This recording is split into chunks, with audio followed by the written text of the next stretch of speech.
como todos los años, vamos a hacer referencia al Día Mundial de la Voz, que se conmemora cada 16 de abril.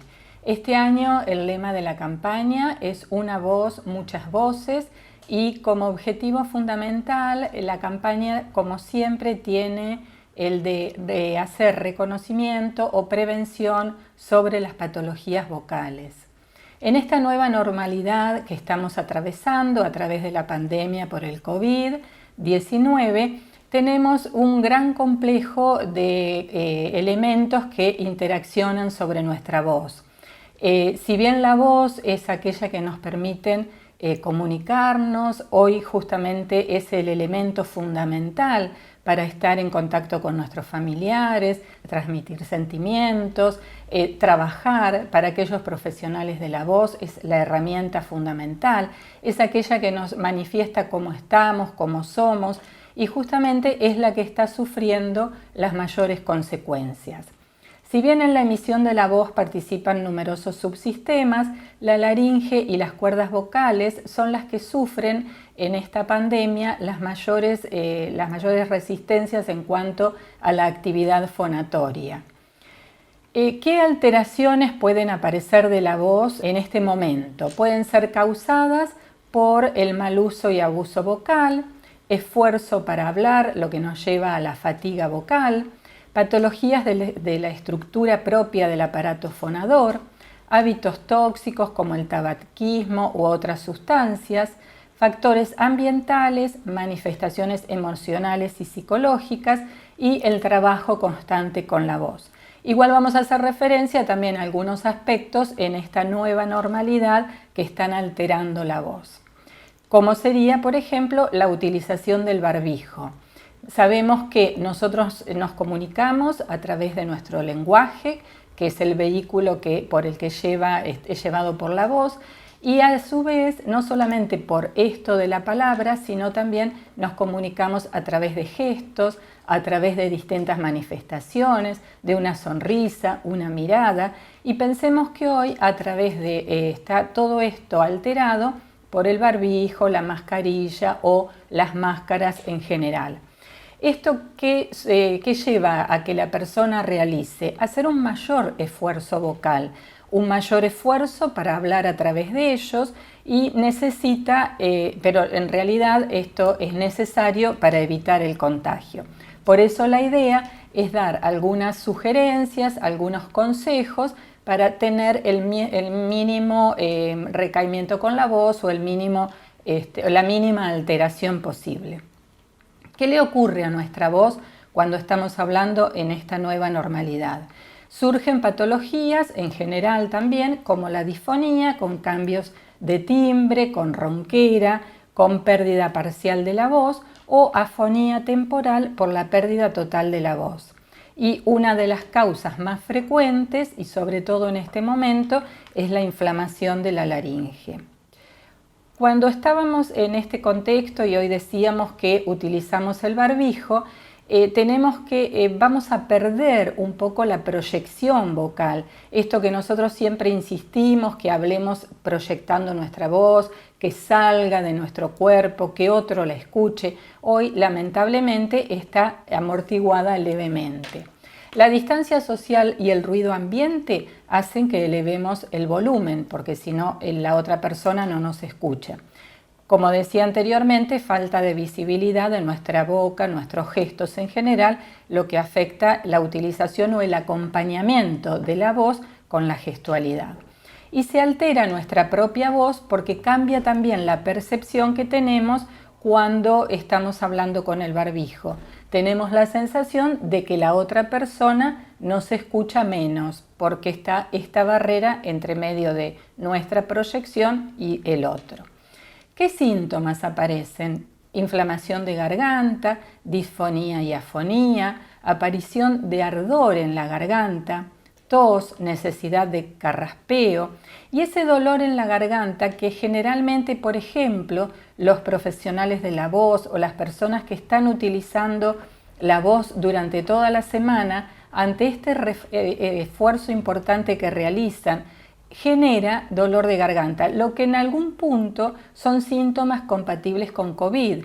Entonces no podemos dejar de contemplar este aspecto que tenemos que hisoparnos, pero por otro lado, posiblemente en algún punto podría dar como negativo porque ese dolor de garganta puede estar generado por tensión muscular realizada o generada a través del esfuerzo para hablar.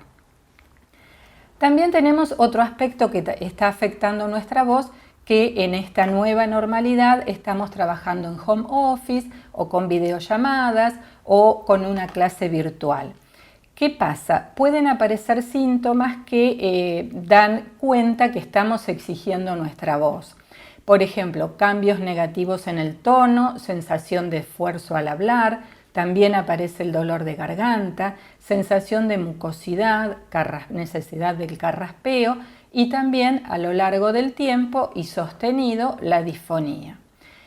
Entonces podemos tomar algunos consejos en general y en particular. Por ejemplo, vamos a considerar la conversación virtual, que tenemos que respetar el habla y tener en cuenta la demora de la comunicación en los medios digitales, o sea, tenemos un pequeño delay que nuestra voz va a llegar, pero si queremos dar una respuesta o queremos hablar en ese momento, sabemos que se va a superponer o tenemos que considerar con la voz de nuestro interlocutor.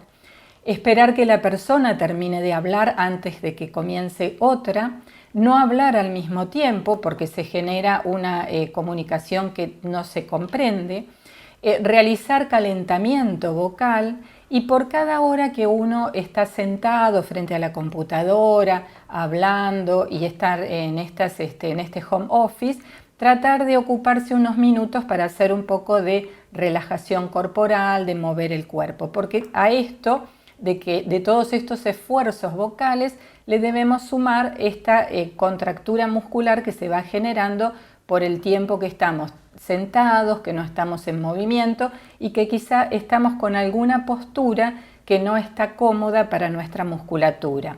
Siempre pensemos que debemos mantener un eje con la cabeza, con la columna y si estamos sentados sentir los isquiones, los huesos de la cola parejos en la silla, lo que nos va a permitir tener un equilibrio perfecto en nuestro cuerpo. Para no generar ante esta incoordinación, a esta tensión muscular, dolor en la zona perilaringia, lo que lleva a tensión muscular dentro de nuestras cuerdas vocales. Considerando algunos consejos que tenemos que tener en cuenta en esta nueva normalidad, debemos pensar en hablar un poco más pausado, de manera más clara, pensando justamente que el barbijo se interpone ante esto que siempre los que trabajamos con la voz decimos que la voz se debe proyectar. En este momento lamentablemente no existe la proyección o es muy limitada. Inspirar por la nariz y expirar por boca, o cuando uno está hablando la expiración va a acompañar la palabra, y también cuando se utiliza el barbijo para generar esta dinámica fonorrespiratoria. Hacer respiración diafragmática o aquella que nos permite la mayor utilización de los pulmones y en su base para que tenga mayor fuerza la emisión respiratoria y el aire. Y no agotar el aire, esto es fundamental cuando uno está hablando. Siempre reponer y reponer aunque sea con pausas muy cortitas por boca, porque si yo agoto el aire, llevo a la tensión muscular y a que todo este cuadro genere el abuso vocal. Tomarse un tiempo para respirar entre frases, respetar los silencios, las pausas. Aquellos que dan clases, por ejemplo, valerse mucho del silencio, de la utilización de una pausa, no hablar sobre el ruido ambiente, vocalizar adecuadamente para que se proyecte una voz más clara, utilizar el micrófono en caso, por ejemplo, de docentes que puedan utilizarlo o servirse de esto para tener mejor proyección, los profesores de educación física, que es muy valioso este elemento para amplificar la voz y evitar la utilización de nuestro esfuerzo o nuestra voz en intensidades elevadas. Elevar el volumen pero con una técnica adecuada. Si no tenemos técnica, más vale trabajar en esto, en la proyección, en recomponer el aire. Evitar el carraspeo para que no se irrite la mucosa de las cuerdas vocales. Hidratar constantemente la mucosa a través de tomar agua a temperatura ambiente, que es la mejor forma de hidratar nuestra mucosa, nuestra laringe, nuestras cuerdas vocales. Dormir suficiente tiempo como para estar descansados y realizar un consumo moderado de cafeína o sustancias que irriten, como puede ser el cigarrillo, en lo posible evitarlo, y justamente uno de los objetivos de la campaña es la concientización sobre el uso del tabaco y la relación que existe con el cáncer de laringe. Entonces debemos recordar que ante la presencia de una alteración en la voz que modifique cualquiera de las cualidades como es la altura, la intensidad o el timbre, o sea, que nuestra voz se vuelva ronca, que tenga carraspera, que esté disfónica por más de 15 días, debemos concurrir a un especialista en este caso un médico otorrinolaringólogo, que luego va a realizar la derivación según lo observado. Y siempre me gusta cerrar estas presentaciones con esta idea o este pensamiento que dice que cuidar la voz es conservarla, escucharla es protegerla y trabajarla es enriquecerla. Porque recordemos que no es necesario tener patología o tener alguno de los síntomas que modifique nuestra voz para comenzar a trabajarla, sino que debemos trabajar también con esto desde la prevención.